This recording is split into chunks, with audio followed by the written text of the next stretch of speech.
So as you see on the first slide, the marriage of UDL and PBIS, a framework to support the whole child. Illustration of flowers and hearts, May 8th, 2018. And we're going to have some special guests here today for you for that. Greg, you want to go ahead and introduce yourself and stuff?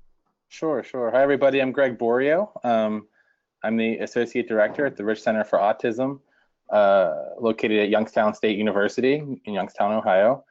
Previously worked for the State Support Team, Region 5 in Canfield, and have had opportunities to collaborate with Ron and various members of OCALI and ODE, and I'm excited to be here this afternoon.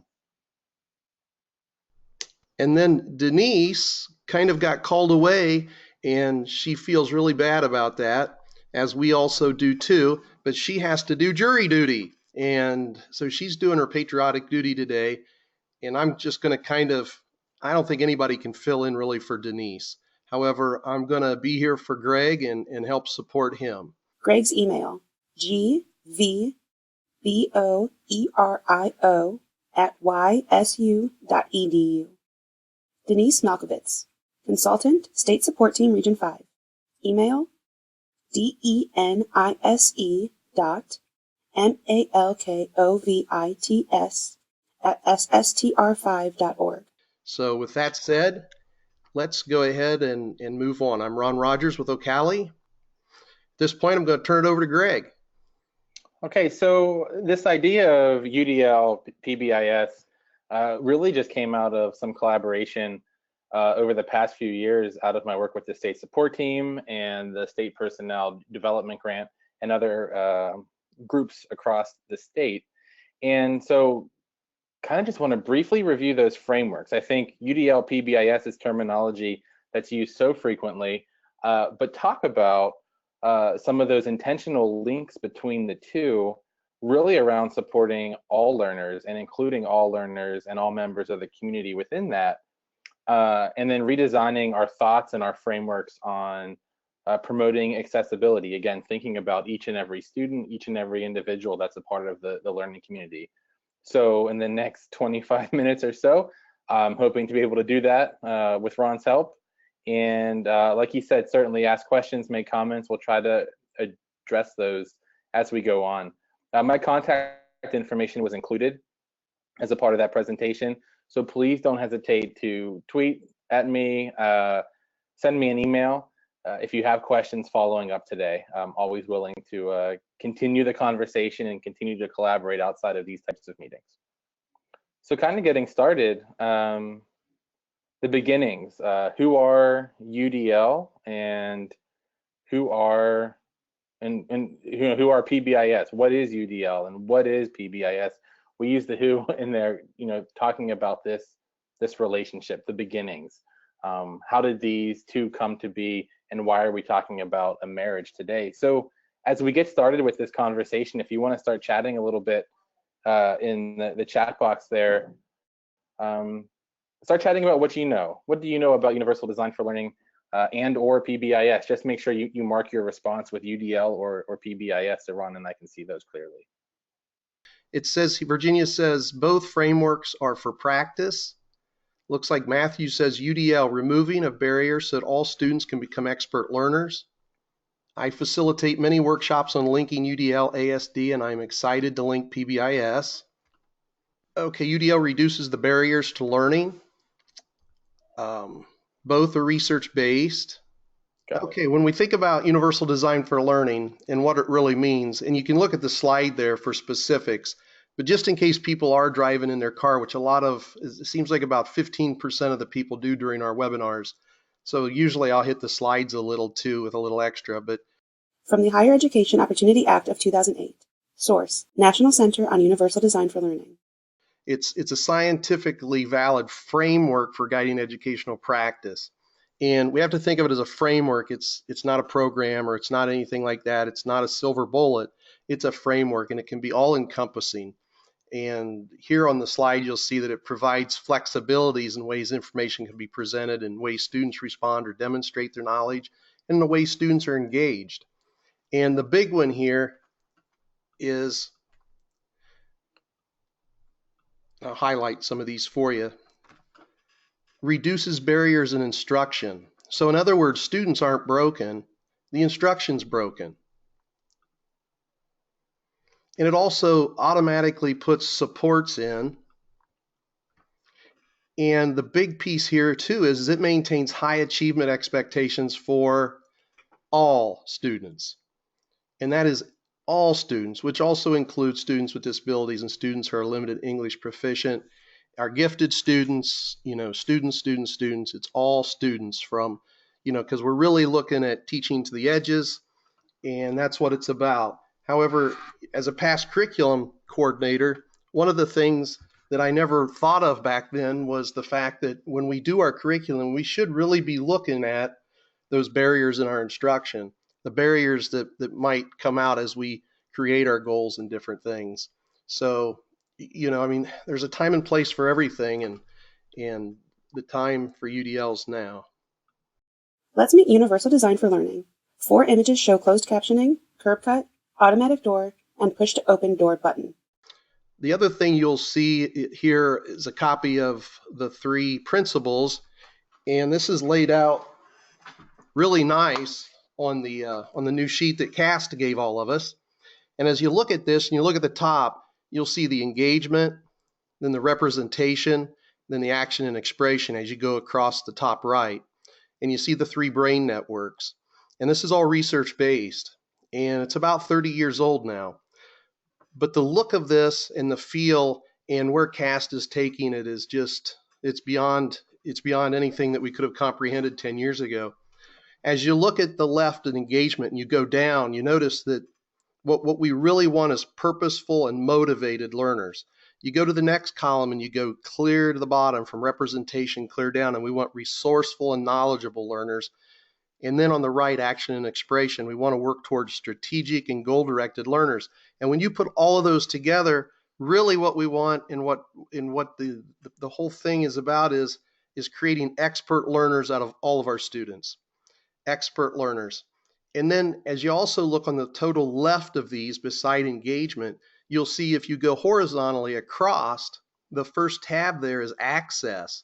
So as you think about recruiting interest, providing options for perception and physical action, and all 3 of those, you're creating access in that top layer there.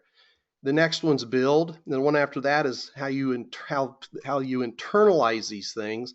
And then of course the last one that we already went over was goals. So that kind of explains that piece in pretty decent detail. Some more things from people were both are research-based, and that's pretty much it on those, Greg. Yeah, I'm certainly seeing those connections to accessibility, reducing the barriers. So coming in from a positive behavior interventions and supports or PBIS, we're going to meet the second framework, the second part of this relationship. So like Universal Design for Learning and like Ron said, PBIS is also a framework. And the cool thing about frameworks is that they naturally include everybody within the learning community. You build a framework that one is accessible, but then is also inclusive of all of the parts and pieces that exist within the community. So you see key terminology like intervention practices, organizational systems, big language as well, establishing social culture, learning and teaching environments, and then all the way down to, so we're going from environments all the way to the individual behavior supports that might support or would be in place to support academic and social success for all students. So really just taking that snippet of a definition of PBIS, you're seeing the entire learning system. So again, we think universal design for learning, and you're thinking expert learners. We're starting to put together this idea of creating a culture where learning is a central focus, including that academic and social emotional development.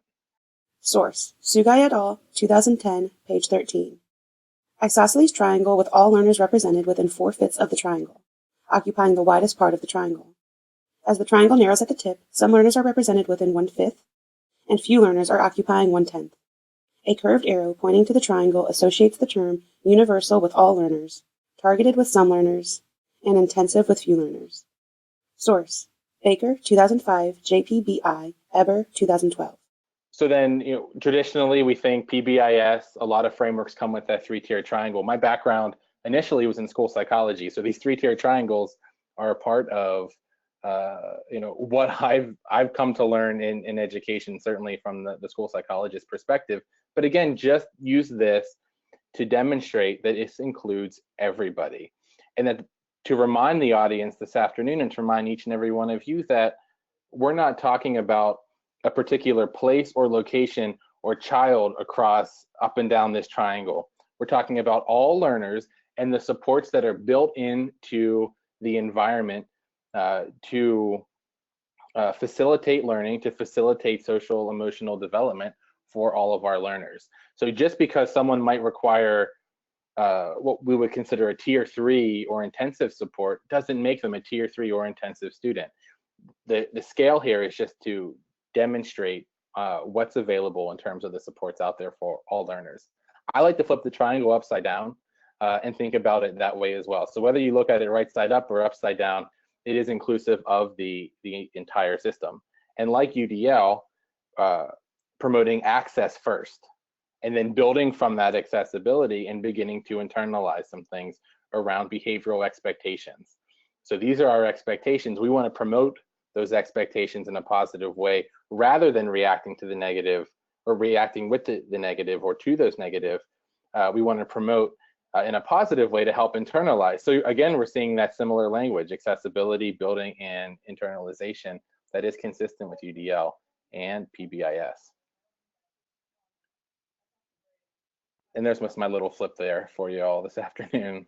You can think about it any direction, but coming away from it, it's a continuum of supports and each learner is included.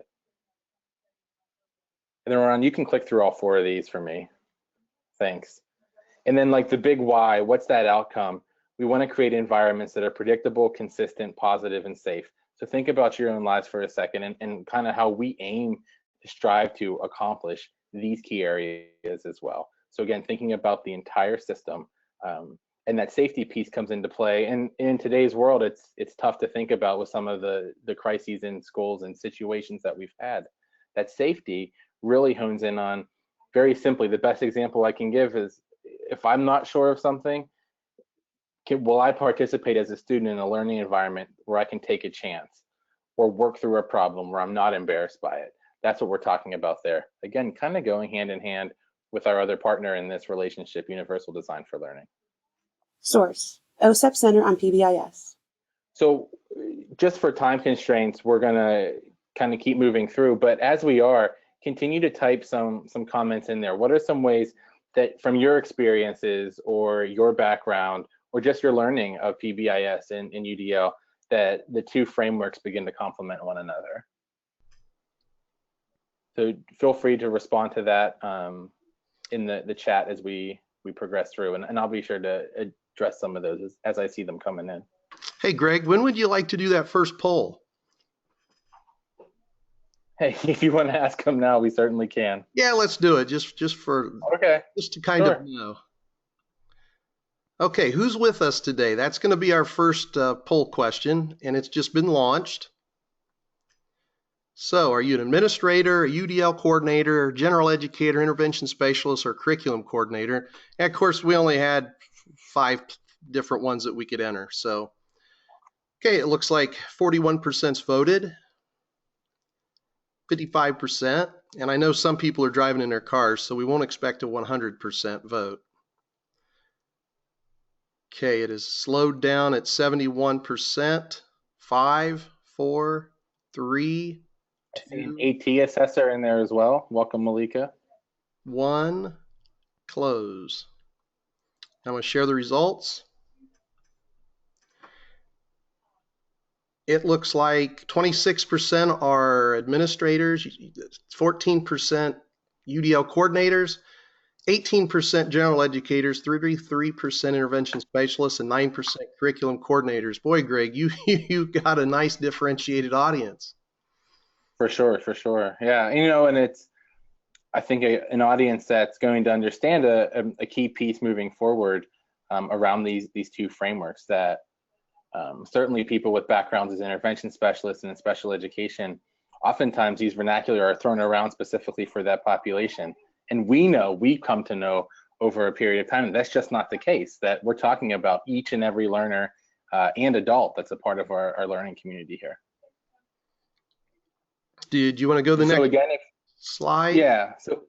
So as I continue to progress through these slides, don't hesitate to continue to make comments or ask some questions there for myself as well as Ron. But think about some ways. I'm going to give you 3 key connections about this relationship. So we met our 2 members of this relationship, and I just want to make some quick connections for you as to why these frameworks really do mesh well together. And as I'm doing that, if anything kind of sparks your interest, don't hesitate to share that.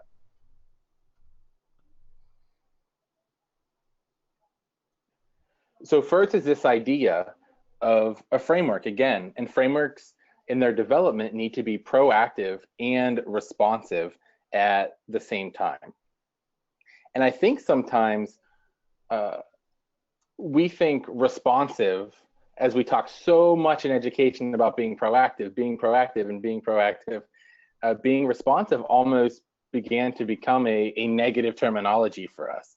And I just kind of want to dispel that for our group this afternoon and suggest the beauty of a framework is in its development is to aim to be both proactive and responsive.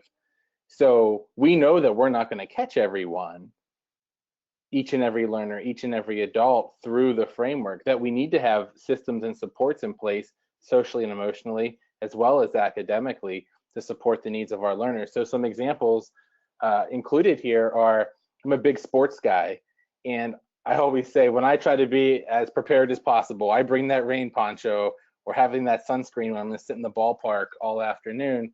If I have that rain poncho in my pocket, I get really frustrated when it doesn't rain. It ends up not raining like the weather folks were suggesting to us. And or with the sunscreen, maybe you're all lathered up and ready to go out there and you sit there in rains for the day.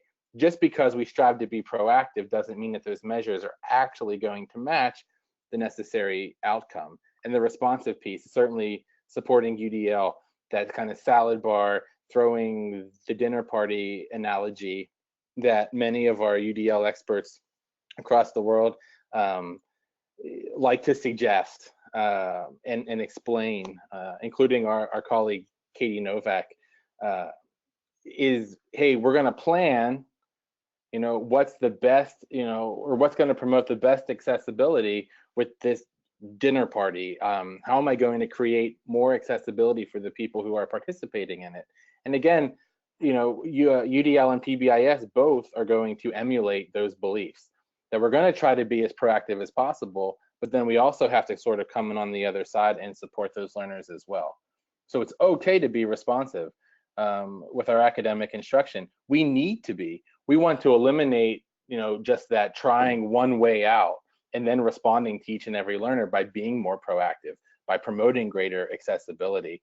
But we certainly need to have those measures in place as well. That's data. Our students' performance is data that we need to take in and certainly change our teaching practices academically and socially and emotionally. So number 2, we talk about progress and motivators and thinking about all students within a population.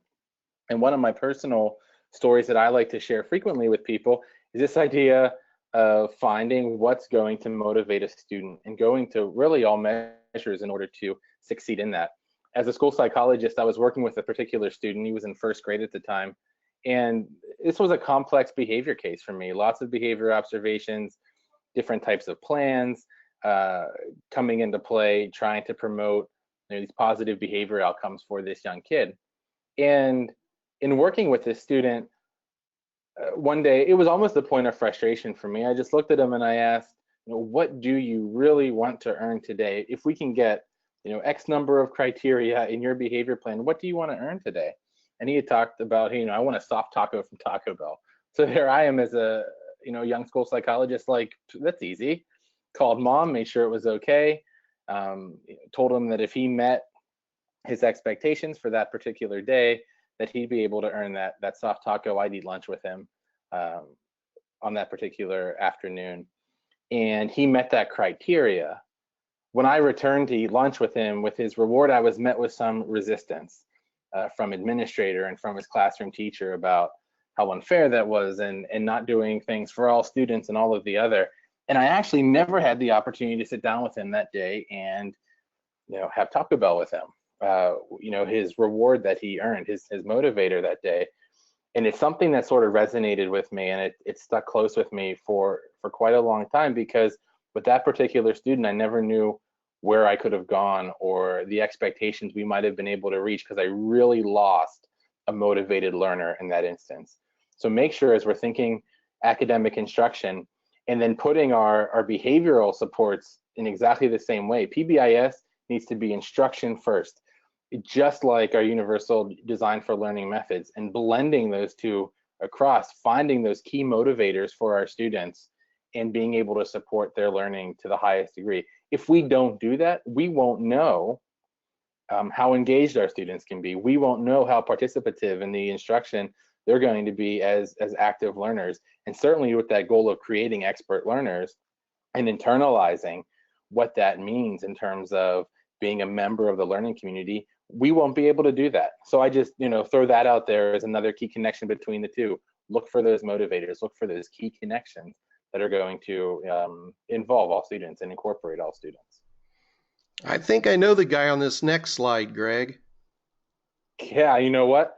We are a month out of, you know, the first of two Mr. Rogers films that are going to be released nationwide over the next few years.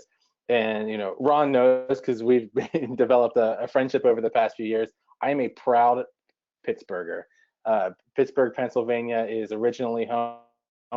And I like to show off and say that Mr. Rogers' neighborhood was my neighborhood, as I grew up just outside the city there. And, you know, this idea of meaningful connections, I can't even begin to think that language without thinking of Mr. Rogers. He truly is a personal hero for me, and part of my why and my passion in education.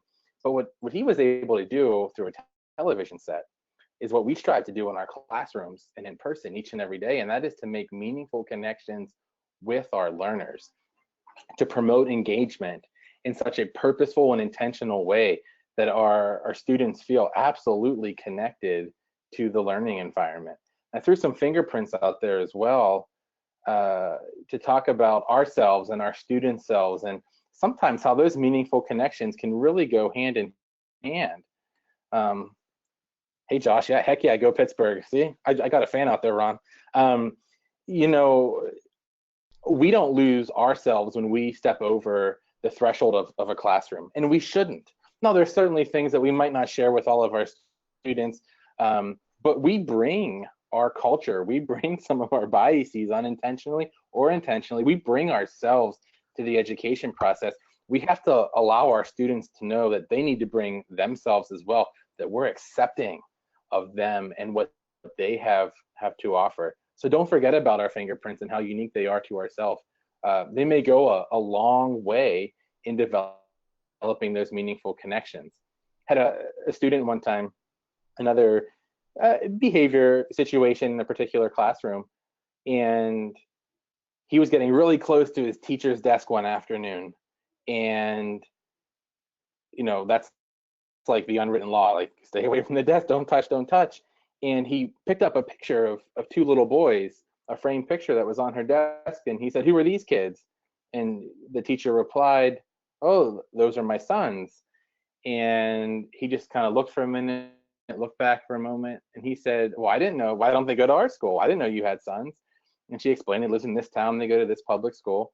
And he looked at her and said, "Oh, that means you're a mom." You know, and I'll be honest, folks, you know, things weren't perfect after this, but a meaningful connection was made that day. You know, behaviors did subside in some aspects because he saw his teacher in a different light. Something with being a mom and a mother figure was very, very important for this particular student. They ended up having, you know, some one-on-one time each and every day where they were able to talk about themselves and share some stories from home, and it ended up being a beautiful relationship moving forward between student and teacher.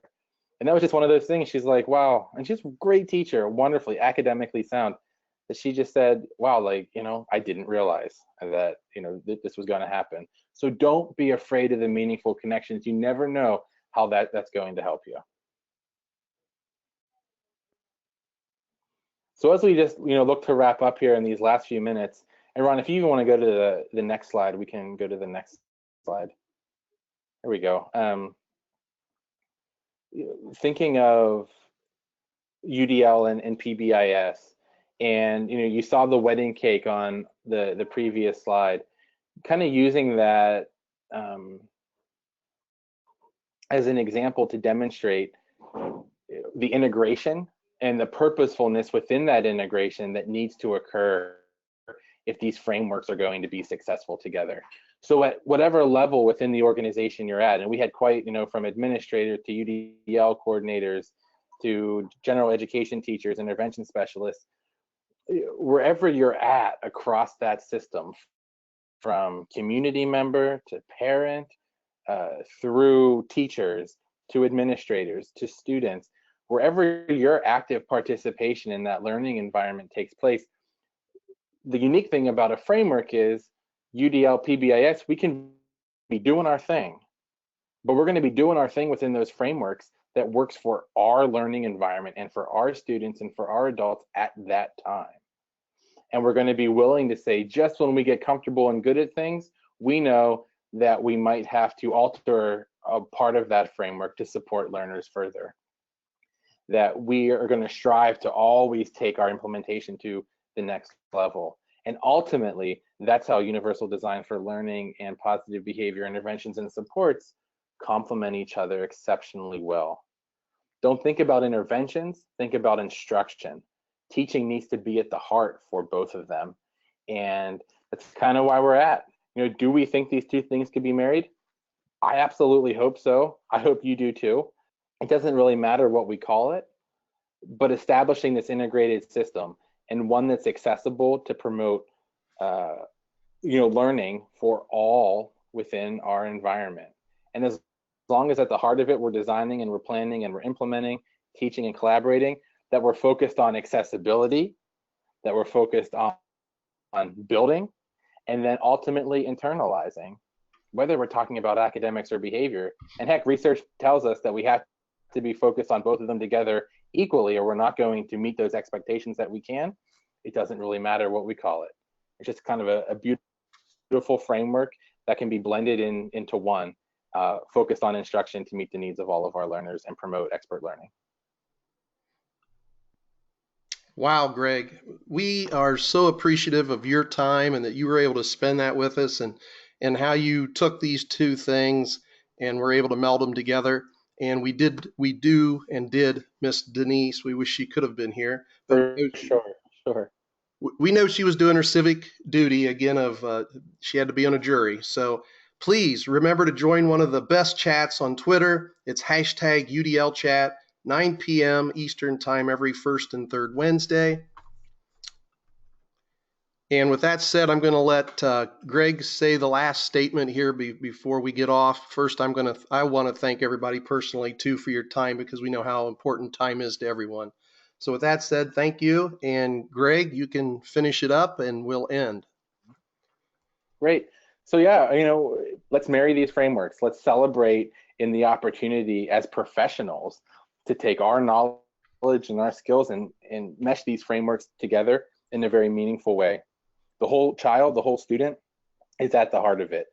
Again, we have to be focused on academic as well as social emotional success in all of our learners in order to meet the expectations of becoming an expert learner. So to echo Ron's sentiment, thank you so much for this afternoon. I know I'm a talker, but I wanted to squeeze some of those thoughts in for each and every one of you. And please don't hesitate to reach out to me on social media, via email.